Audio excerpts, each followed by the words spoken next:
Halo Kak Zeda, apa kabar? Alhamdulillah, ala kulli hal, kabar baik, sehat. Mungkin kakak sekarang tuh kesibukannya apa sih? Sekarang kesibukannya lebih ke berdakwah ya, sama Ustazah Oki ya. Kita bikin konten-konten dakwah yang bermanfaat lah untuk banyak orang, untuk masyarakat. Mungkin itu sejak kapan sih Kak mulai berdakwah? Kalau dakwah semenjak sama Uma ya, kita ya 2 tahun lalu lah kita sudah mulai aktif bikin konten dakwah. Tapi selain itu juga ada kesibukan untuk sebagai apa ya, spiritual motivator ya, memberikan motivasi untuk hijrah gitu.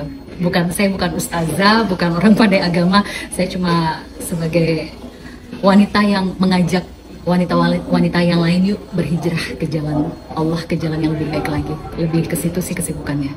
Oke Kak, mungkin kan perbedaan nih ya.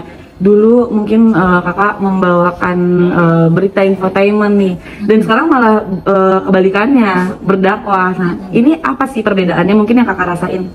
Iya, kalau dulu kan sempat jadi jurnalis juga, news anchor juga, terus sempat bawa host infotainment juga. Ya itu proses ya, proses hidup. Jadi ya kita berusaha untuk menjadi lebih baik setiap harinya. Perbedaannya dulu dengan sekarang ya otomatis dari segi penampilan berbeda. Kalau dulu masih terbuka auratnya, kalau sekarang sudah tertutup. Bahkan ya alhamdulillah setelah aktif berdakwah bersama Ustazah Oki ini, hijabnya sudah syar'i. Yang awalnya sakaratul maut, pendek gitu. Sekarang alhamdulillah udah syar'i. Dan itu pertama ya dari segi penampilan. Lalu yang kedua dari segi iman ya, keimanan, ketakwaan ya lebih baik dari sebelumnya. Sekarang lebih banyak ibadah, tidak hanya sholat tepat waktu, 5 waktu, tapi juga baca Al-Quran, puasa, berzikir. Itu sudah ada perubahan lah, berbeda dengan dulu. Kak, mungkin apa sih yang membuat kakak akhirnya memutuskan lah untuk menjadi lebih baik lagi daripada sebelumnya? Ya karena kita dulu ini kan kerja, menghabiskan waktu untuk cari nafkah ya, apalagi saya single parent ya, saya single mom gitu. Jadi kerja tuh dari pagi sampai pagi ketemu pagi, dan mungkin ibadah dulu itu ibaratnya sampingan ya, kerja yang utama. Nah sekarang dibalik nih sama Allah, jadi sekarang tuh ibadah yang utama, kerja yang sampingan gitu. Masya Allah. Kak, menjadi single parent nih Kak, mungkin apa sih Kak suka dukanya gitu? Ya, jadi single parent, jadi single mom itu tidak mudah ya. Butuh mental yang kuat, butuh energi yang besar. Karena kita tidak hanya mengandung, melahirkan, merawat, membesarkan, tapi kita juga mencari nafkah. Jadi kewajiban yang seharusnya dilakukan oleh seorang laki-laki suami itu kita lakukan semua. Jadi itu bukan hal yang mudah. Apalagi saya dulu mengandung sendirian tanpa suami, melahirkan juga sendirian tanpa suami. Bahkan sampai anak sudah besar, Masya Allah 13 tahun, saya juga masih cari nafkah sendirian, membesarkan dia sendirian.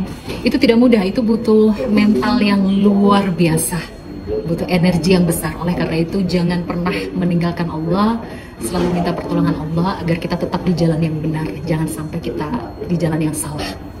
Mungkin pernah nggak sih ada di titik sampai kakak bingung gitu harus seperti apa, karena kan itu sulit banget ya dirasain gitu, apalagi sendirian kan pada saat mengandung gitu. Mungkin gimana Kak, apa gitu, sampai seperti apa gitu, sesulit apa sih gitu? Waduh, sulit sekali ya. Gimana ya caranya? Ya kita berkaca pada kisah Bunda Maryam ya, mengandung tanpa suami, melahirkan tanpa suami, membesarkan anak tanpa suami. Itu udah ujian yang Masya Allah luar biasa itu untuk seorang wanita ya. Itu belum ujian-ujian lain ya, belum untuk nafkah, belum stresor dari luar, tekanan kerja dan ya sebagainya. Itu luar biasa sekali ya. Apakah yang saya alami? Apakah sempat gitu mengalami depresi gitu Kak, sampai wah udah nggak tahu lagi mau kayak gimana gitu kan? Oh iya pasti, kita pada saat mengandung sendiri, melahirkan sendiri, berumah tangga juga gagal itu pasti namanya depresi, namanya apa ya, mental terhantam berkali-kali, itu pasti luar biasa hantamannya ya. Tapi ya itu tadi, sebesar apapun ujian hidup yang kita jalani, ya memang itulah takdir yang digariskan Allah pada setiap wanita, itu kan berbeda-beda. Saya sih berhusnuzon aja, bersangka baik. Mungkin dengan saya diberikan ujian yang besar, ujian yang berat seperti ini, ya inilah takdir hidup saya. Hikmahnya apa? Ya mungkin kalau tidak diberi ujian begini, mungkin saya tidak akan lebih mempertebal iman, ketakwaan, nggak lebih banyak ingat Allah gitu. Jadi dengan adanya ujian-ujian yang berat ini ya makin mendekatkan saya pada Allah gitu. Kakak, maaf sebelumnya, kan sekarang ini lagi rame lagi nih ya. Kakak pernah mention kalau misalkan kakak pernah mengalami KDRT, itu mungkin seperti apa kak? Apa sih gitu yang dilakukan? Begini ya, ini untuk yang kasus ini atau untuk yang kasus ini kakak pernah mengalami KDRT sama suami? Dulu gitu, yang baru yang dibahas di room ini. Ya betul. Begini ya, untuk menyatakan bahwa ini KDRT, kekerasan dalam rumah tangga, melanggar pasal berapa, masuk pidana apa, itu bukan wilayah saya untuk menjelaskan, itu bukan wewenang saya untuk menjelaskan. Saya sudah menyerahkan pada tim lawyer secara hukum, saya sudah serahkan. Saya yakin pihak yang berwenang akan memberikan keadilan yang seadil-adilnya. Di sini saya hanya berbagi sebagai perempuan apa yang saya alami selama berumah tangga. Jadi intinya begini ya, kekerasan dalam rumah tangga itu tidak hanya kekerasan fisik, tapi juga kekerasan psikis. Dan kekerasan psikis ini juga sangat berbahaya, bahkan jauh lebih berbahaya karena bisa menyebabkan kematian pada saat sudah tidak ada harapan hidup, berkali-kali coba bunuh diri. Itu yang saya rasakan selama ini. Jadi jangan pernah takut untuk bersuara gitu, karena kekerasan psikis itu kan berkepanjangan ya, tidak hanya dalam hitungan hari, minggu, bulan sembuh, bisa sampai berpuluh-puluh tahun, bahkan seumur hidup trauma itu akan terus membayangi gitu. Jadi intinya dengan apa yang saya alami ya, sebagai seorang istri, adanya tindakan-tindakan abusif secara psikis, sampai saya melaporkan dengan tim lawyer, mengadu ke Komnas Perlindungan Perempuan ya, Komnas Anti Kekerasan Terhadap Perempuan. Saya sih tidak ada maksud untuk membuka masalah rumah tangga atau apa, tidak ada. Saya hanya lebih begini, mengajak perempuan-perempuan di luar sana jangan takut untuk bersuara mencari keadilan. Kita kaum perempuan punya marwah, punya harga diri, punya martabat. Kita punya hak-hak yang dilindungi baik secara hukum agama dan dalam hukum negara. Jangan sampai ada korban-korban perempuan berikutnya yang merasakan apa yang saya alami, karena yang saya alami itu nggak mudah gitu. Saya sampai itu tadi ya, dirawat di yayasan kejiwaan. Saya sampai sekarang masih dalam pantauan psikolog dan juga psikiater, dan ini berkepanjangan sampai entah sampai berapa tahun, berapa puluh tahun lagi saya tidak tahu, karena psikis itu kan mental ya. Dan itu saya tidak ingin ada perempuan lagi yang menjadi korban seperti saya. Cukup berhenti di saya. Itulah alasan kenapa saya sampai bersuara, berani speak up. Kak, mungkin selain psikisnya, pernah nggak sih mengalami KDRT fisik juga? Jadi di pernikahan sebelumnya saya itu sempat mengalami KDRT fisik ya. Hanya saya tidak mau membahas itu karena sudah selesai ya. Itu sudah selesai. Tapi itu saya jadikan pelajaran. Waktu itu kan saya sebagai perempuan memaafkan karena sudah minta maaf ya. Jadi saya tidak melakukan visum, tidak mengadu ke Komnas Perempuan, tidak melapor ke kepolisian atau pihak hukum ya. Karena itu tadi, kita sebagai perempuan ini apa sih ya, kalau orang sudah minta maaf kan ya sudah gitu. Tapi dari situ saya mengambil pelajaran begitu. Untuk hal yang seperti ini, untuk indikasi tindakan abusif, kekerasan psikis atau fisik, itu nggak bisa kita diam. Kita harus bersuara mencari keadilan, karena ini negara hukum gitu. Nah, pada akhirnya pada saat hamil berapa bulan sih kakak ditinggalin gitu? Untuk pernikahan sebelumnya ini? Ya, untuk pernikahan sebelumnya. Untuk pernikahan sebelumnya Dari di dalam kandungan ya, awal saya menyampaikan saya hamil tuh udah ditinggal. Ya sudahlah, saya tidak mau membuka aib yang lalu. Intinya ya ditinggalkan begitu saja. 13 tahun saya membesarkan anak perempuan saya sampai detik ini tidak pernah diberi nafkah 1 rupiah pun. Makanya kalau ada, saya lihat nih ya, ada berita-berita di luar sana yang ada artis atau public figure yang sudah bercerai dinafkahi sampai 25 juta per bulan, tapi masih apa ya, masih marah-marah, masih nggak terima, masih bilang kurang. Aduh, saya istighfar, astagfirullah, bersyukurlah. Ini saya dari awal mengandung sampai detik ini tuh 1 rupiah pun nggak pernah dinafkahin gitu. Tapi saya sudah mencoba untuk bersyukur gitu. Sudah diberi anak yang masya Allah, yang cantik, yang sehat, yang luar biasa. Walaupun rezeki tidak melimpah ruah, tapi setidaknya cukup untuk makan, itu sudah bersyukur gitu. Jadi ya disyukuri aja hidup ini. Kakak di titik terendah nih, sampai akhirnya kakak sadar bahwa ini harus dilaporkan, bahwa ini tidak baik. Itu siapa sih yang mensupport gitu di balik itu, dan pada saat kapan gitu kakak akhirnya oh ini udah nggak benar gitu? Iya, jadi gini, suami saya ini kan pendakwah, penceramah, ya, public figure juga, sama mungkin ya seperti saya. Jadi saya harus meminta nasihat dari banyak ulama juga untuk mengambil langkah selanjutnya terkait dengan konflik rumah tangga saya saat ini. Saya sudah melakukan berbagai macam tindakan persuasif. Di antaranya adalah secara kekeluargaan sudah dimediasi oleh ulama besar, Habib Rizik bahkan ya sempat memediasi kami. Saya juga sudah mendatangi pondok pesantrennya dengan baik-baik. Segala langkah persuasif sudah dilakukan, tapi sampai detik ini saya sebagai seorang istri belum diceraikan dengan cara yang baik, dengan cara yang beradab, dengan cara yang bermoral. Saya hanya ingin tolong ceraikan saya dengan cara yang beradab, sesuai dengan syariat dalam hukum-hukum Islam, sesuai dengan perintah Rasulullah bagaimana menceraikan seorang istri. Ya, jadi sebelum saya sampai melakukan tindakan pelaporan ya ke Komnas Perlindungan Perempuan, tentu sudah ada langkah-langkah persuasif yang sudah saya lakukan, tapi sudah mentok gitu, tidak ada itikat baik, tidak ada penyelesaian yang baik. Jadi saya harus bersuara gitu, apalagi saya dapat masukan ternyata bukan hanya saya, ada wanita-wanita lain begitu. Tapi ya sudahlah, saya tidak mau membahas itu. Saya hanya ingin cukup korbannya berhenti di saya, jangan sampai ada korban-korban lagi begitu.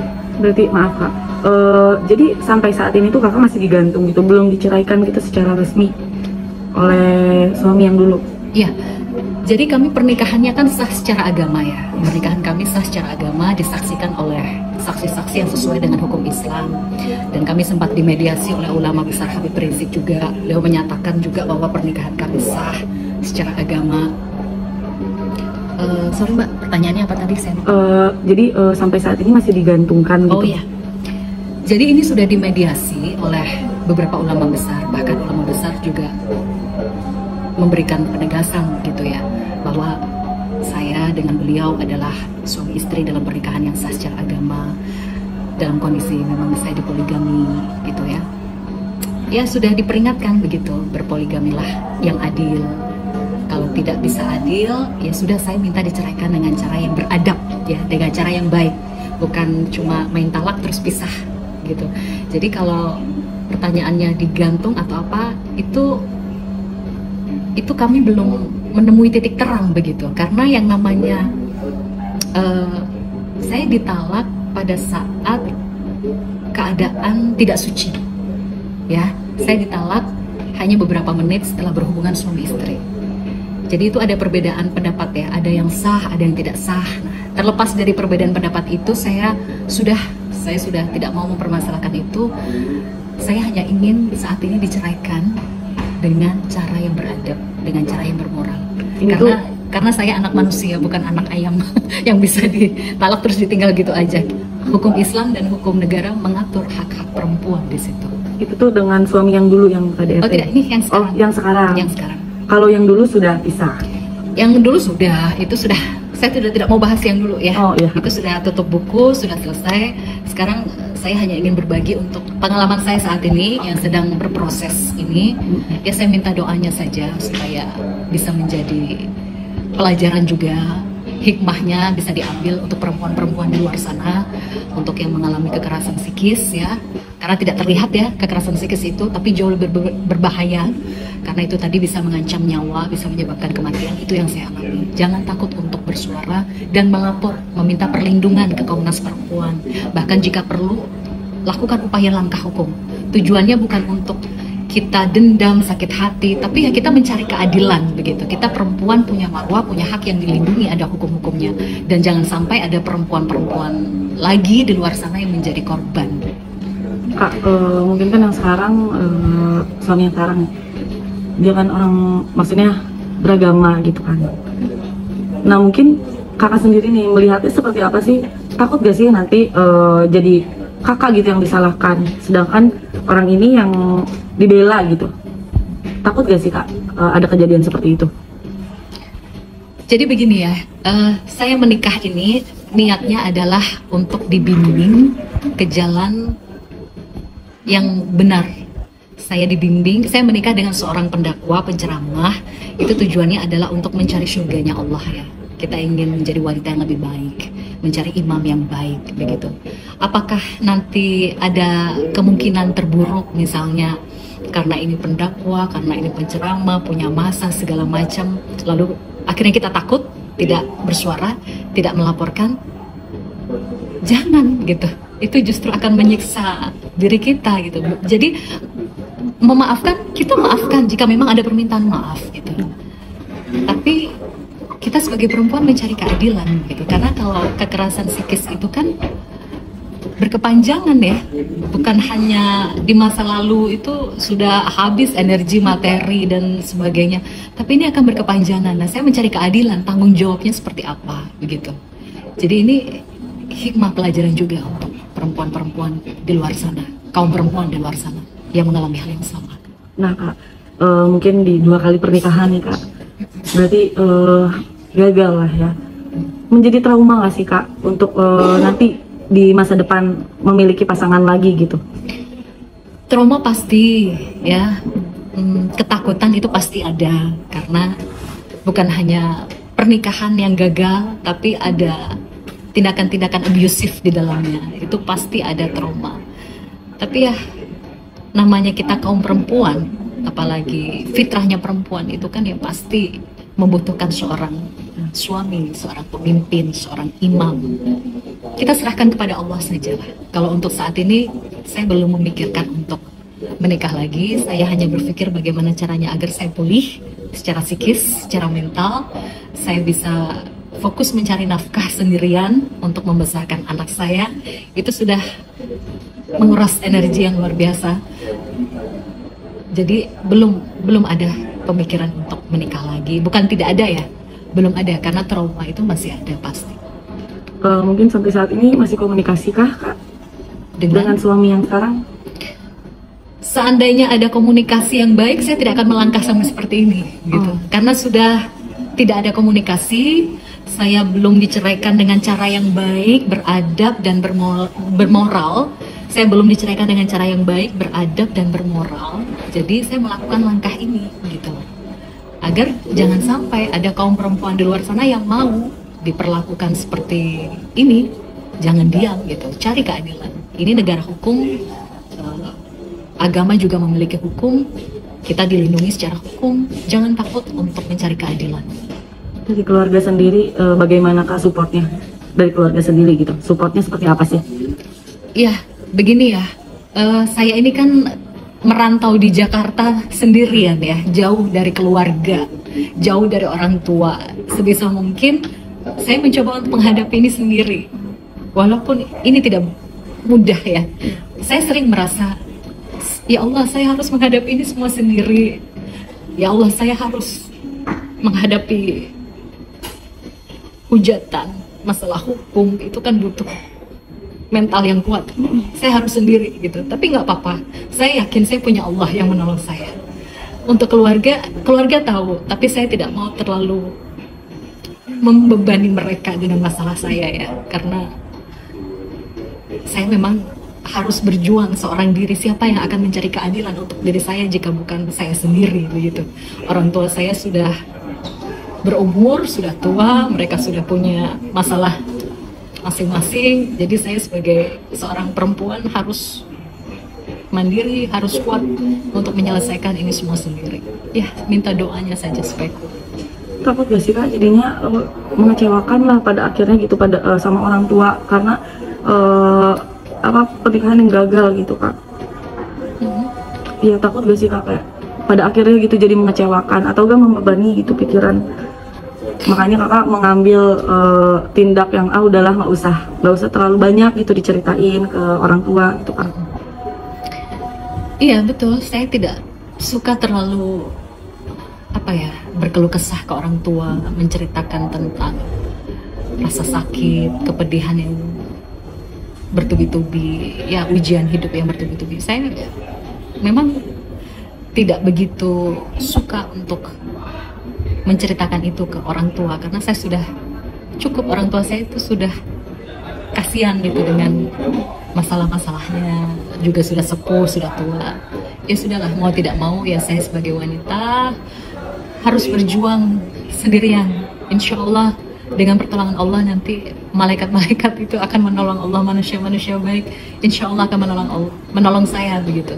Dari orang tua mungkin saya cuma minta, Abah, Mama doakan aja yang terbaik, doakan saya kuat di sini, doakan saya bisa bertahan hidup dengan sehat, dengan mental yang kuat, dengan anak saya seorang diri. Karena saya memang tinggal di Jakarta cuma sendiri ya dengan anak ya.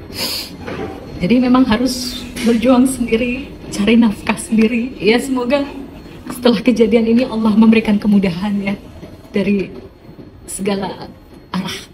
Wa may yattaqillaha yaj'al lahu makhraja wa yarzuqhu min haitsu la yahtasib.